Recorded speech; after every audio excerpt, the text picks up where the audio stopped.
Bang, saya tak puas hati lah bang. Kenapa? Bos saya suruh kerja time public holiday. Boleh ke dia suruh kerja time public holiday? Kan cuti. Suruh kerja semasa cuti umum.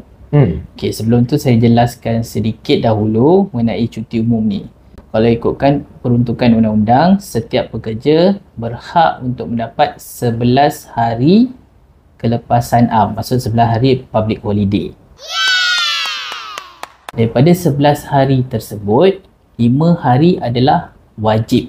Sebabkan kalau di Malaysia ni terdapat cuti umum yang tak silap saya dalam 19-20 cuti umum di Malaysia ini. 5 hari yang wajib adalah Hari Buruh, Hari Kemerdekaan, Hari Malaysia, Hari Keputeraan yang di-Pertuan Negeri dan Hari Keputeraan YDPA. Maksud 5 hari ni wajib lah. 6 hari ni adalah atas pilihan, contohnya mungkin Raya Haji, Raya Puasa ataupun hari perayaan yang lain. Tapi kalau bos suruh saya bekerja juga macam mana? Okey, kalau bos masih suruh bekerja, maksudnya boleh. Tetapi pekerja berhak untuk menuntut 2 kali ganda gaji pada cuti tersebut. Tapi mana sama lah, raya nak kerja. Mana maunya. Kalau macam tu, mintalah gaji lebih.